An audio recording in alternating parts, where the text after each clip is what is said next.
بسم الله الرحمن الرحیم. د حضرت موسی علیه السلام او د حضرت خضر علیه السلام واقعیا کیدای شي تاسو اورېدلې وي که چا نه اورېدلې، نو هغوی به هم دا اوري. ډېر ناشنا واقعه ده. انسان حیران شي چې الله تعالی څنګه ناشنا قدرتونه لري، څنګه ناشنا عجایبات دي. انسان دې ته حیران شي. 15مه سپاره په ختمېدو او 14مه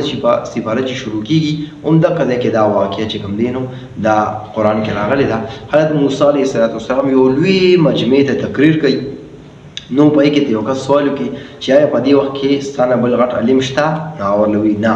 نو دې نه سره واقعي دا خبره ده چې پیغمبر په دغه وخت کې د ټولو نه لوی عالم وي او د پیغمبر نه څوک لوی عالم نه وي. او د ټیم کې موسی علیه السلام د الله پیغمبر هم او لوی عالم هم، لیکن الله تعالی ته دا خبره خوښه نه شوه. الله وفرمایل چې ای موسی ته لاړ شه او پلانکي ځای ته، هغه ځای ته چې کوم ځای کې دوه سیندونه دوه دریابونه یو ځای کېږي، هلته لاړ شي. یو کس دی هغه سره به ستا ملاقات وشي او هغه ستا نه لوی عالم دی. نو موسی علیه السلام الله ته عرض وکړو چې یا الله د هغه نښه به څنګه وي، زه به څنګه هغه ځای معلوموم، ما ته به څنګه پته لګي. یو مایع پوخ کا ریتې کا او هغه ځان سره واله چې کوم ځای کې هغه ستا نه ګډ وډ شو، اوبو ته لاړو، نو دغه ځای به چې کوم دی نو هغه سره ستا ملاقات کېږي، دغه به ستا منزل وي. به هر حال د خپل خادم یوشع چې کوم دی هغه ته خواست وکړو چې ته یو مایع ریت کا پوخ کا او هغه سره واله ځای چې هغه مایع پوخ کو او په تیله کې واچولو او بیا چې کوم دی روان شو. نو تفصیلي واقعه را مې پوه په ځان سره روان شو، ورته دا وویل چې کوم ځای کې دا مې زموږ نه ګډ وډ شو نو ما ته به رایادې همدغه به زموږ ځای وي. هغه ویل ټیک دی انشاءالله رایاد به کو. بار بار یې تپوس کړو، ولې بیا مې شو وویم نه دا خبره ډېره اهمه نه ګڼله. نو چې کله دی روان یو ورځ دوه ورځې یا څومره مزل چې کړی دی نو دی ستړي شوي دي. ستړي شوي نه دي خو دی آرام کولو. موسی علیه السلام چې لږ آرام وکړو، یو غټ کاڼی یو چشمه وه چینه هلته کې، هلته کې دی آرام وکړو. چې آرام یې وکړو موسی علیه السلام ویده شو او دا یوشع چې کوم دی نو دی لا ویده نه و. دا کوم چې د موسی علیه السلام خادم چې مې د تیلې نه خپل راووتو ژوندی شو او اوبو ته لاړو. او د اوبو څه ناشنا واقعه چې اوبو ته لاړو نو دا نه اوبه چې څه ګوړ شي نو اوبه پرې نور راشي نه پټ شي، خو دا مې پټېدو نه د داسې چې روان و شاړه پسې اوبه نه وي، یو سورنګ غونته کې جوړ شو. دا ناشنا ده. الله تعالی یو قسم لا احکامات او د الله تعالی چې کوم دی یو قسم نه ناشنا عجایبات دي. به هر حال نو د وی چې اوس موسی علیه السلام راپاسوم نو هسې بده خبره ده. ورګه چې کله موسی علیه السلام راپاسي نو بیا ورله ووایم نو دې موده شو. هغه موسی علیه السلام چې کله راپاسي د دې په خپل سفر باندې روان شو. په سفر باندې روان شو، د نه دا هیر شو چې یاره زه موسی علیه السلام ته ووایم. بس د الله کارونه دي. نو چې کله دی مزل کړی یو ورځ دوه ورځې نو موسی علیه السلام دی ستړي شو. موسی علیه السلام یې وروړه چې څه ناشته وکړو نو ورله یې وخو هغه مایع خو چې کوم دی زما نه هېر شوی دی. کوم ځای کې چې موږ دمه کړی وه تاسو آرام کولو هغه ځای کې هغه مایع چې کوم دی زما نه هغه چې کوم دی نو هغه راووتو د تیلې نه او اوبو ته لاړو، یو سورنګ یې وکړو. څه ناشنا ترتیب و خیال مو دی. نو ما وایي چې تاسو دا ځای رایادوم خو زما نه هېر شو او دا زما نه هېر نه کوو مګر شیطان زما نه هېر کړو. دا د قرآن خبره ده. به هر حال نو بیا چې کوم دی نو موسی علیه السلام همدغه خو زموږ منزل و، بیا چې واپس ځو نو روډونه نه وو، سړکونه نه وو، ګاډي وغیره نه وو، خو په خپلو خپو قدمونو باندې یې پېژندل چې زموږ قدمونه دي. په هغې کې چې کوم دی واپس را روان څومره مزل یې وکړو واپس راغلو. هلته کې یو کس ناست و. نو موسی علیه السلام پرې سلام واچوي السلام علیکم. اوله جواب ورکړو وعلیکم السلام. وي څوک یې؟ وي زه موسی یم. وي کوم موسی؟ وي هغه موسی چې بني اسرائیلو ته الله تعالی پیغمبر رالېږلی وي. ښه وي څه ته راغلی؟ وي زه ویم چې تا سره زه لږ وخت تېر کړم او ستا نه څه زده کړه وکړم. هغه علم چې تعالی الله درکړی دی هغه څه زده کړم په صحیح لار باندې. نو ورله وي ته به طاقت ونه لرلی شي او طاقت به څنګه لرې ځکه چې کوم علم تا ته وینه او ستا په قابو کې ني نو ته به څنګه طاقت لرې. موسی علیه السلام ویل انشاءالله زه به ستا نافرماني نه کوم او زه به چې کوم دی نه صبر کوم. ته معمومي د صبر کوونکی وي. ډېر بهرحال دی چې کوم دی نه روان شو. چې روان شو نو په کښتۍ کې یو لار باندې چې تېرېده نو اوبه وې راغی، په کښتۍ باندې تېرېده نو کښتۍ له دې دواړو ورخته، نور کسان هم پکې وو، سړي هم پکې وو، زنانه هم پکې وې او دی چې کوم دی نو روان شو په هغه کښتۍ کې. نو هغه کښتۍ ولې دی پېژنده نو دغه یې پېژندو خضر علیه السلام چې یاره دا چې کوم دی یو لوی بزرګ دی. او موسی علیه السلام خو یې دا کشن چې ګیره وغیره نو خامخا وي بزرګ دی. به هر حال نو دین یې کرۍ وانهوسته، دی ورله ورکوله خو یې بیا هم وانهوسته. او دغه دوران کې یو بله ناشنا خبره چې یو مرغۍ راغله او دغه کښتۍ باندې کېناسته او دا سمندر نه یې لږې غونته کې اوبه په خوله کې راواخیستې. نو خضر علیه السلام موسی علیه السلام ته ووایي چې ای موسی علیه السلام چې زما او ستا څومره علم دی خیال لري نو دومره علم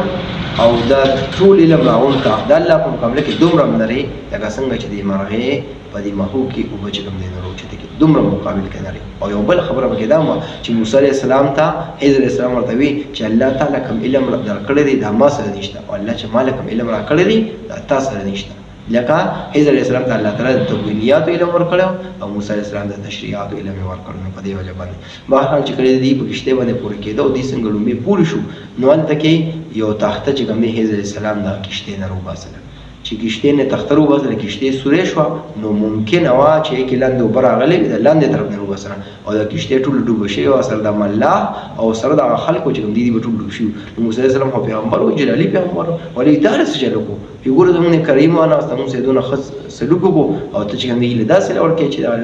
نو ورلوي کې ګور تعالی ما ویلینو چې ته صبر کې او دا تا دا صبر کوم او صبر نه کو نو اول له چې خو زمانه بالکل یې شي خیر دې ما باندې کې مدر نساء بیا وداسې نه کوم ډېر راخله با چې کوم بیا روان چې کله دریاب نه پول روان خلکو لوبي کول ډېر خلک لګیو چې لږ مخکې لاړ یو لږ لوبي کولې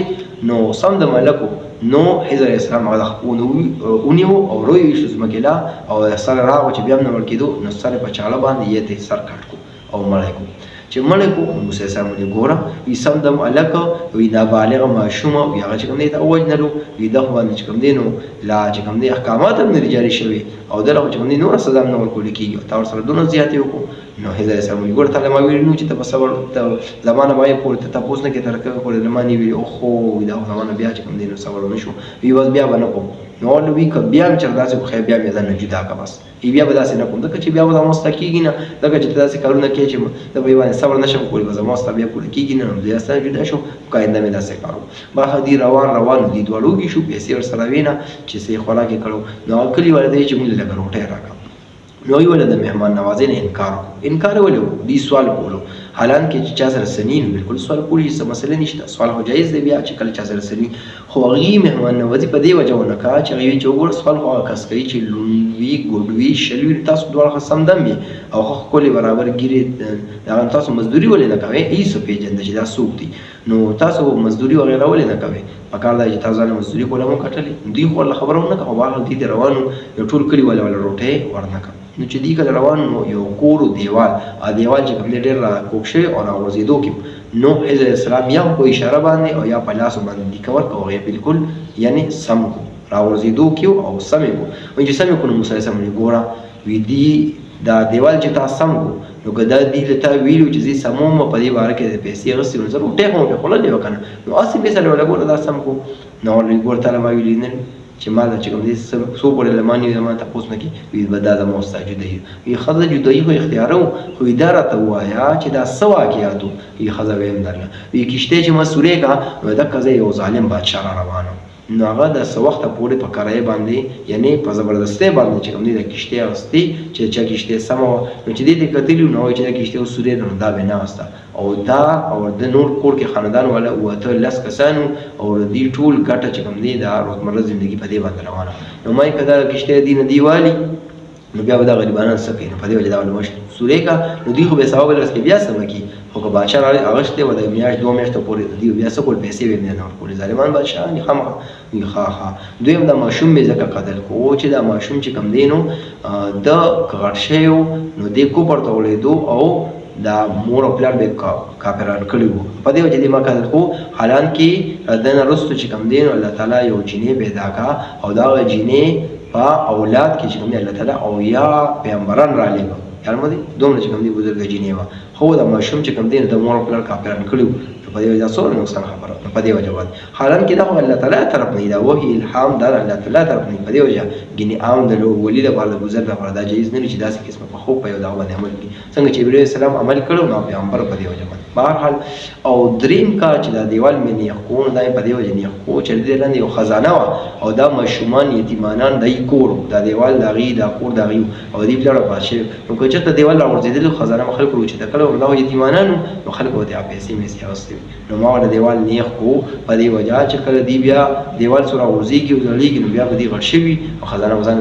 راوالي او خپل هغه په سیده کې استعمال کړي په دې وجه ما دا کار وکړو حالانکه دا کارونه داسې موسی علیه السلام سره هم شوي دي په بهر حال انسان د داسې کېږي هغه یو قسم نه تشریف یا امر او سوال خامخا یو عام انسان هم داسې نشي کولی چې ظلم وي دا خو عام ښکاري د ظلم کارونه اگر چې نو لیکن ښکاري د ظلم کارونه په دې وجه موسی سره صبر وکړی شو نو رسول الله صلی الله علیه وسلم فرمایي صحابه کرام که چېرته موسی علیه السلام لږ صبر کړو نو موږ به ډېر نور اشنا او عجایبات چې کوم دي نو اورېدلي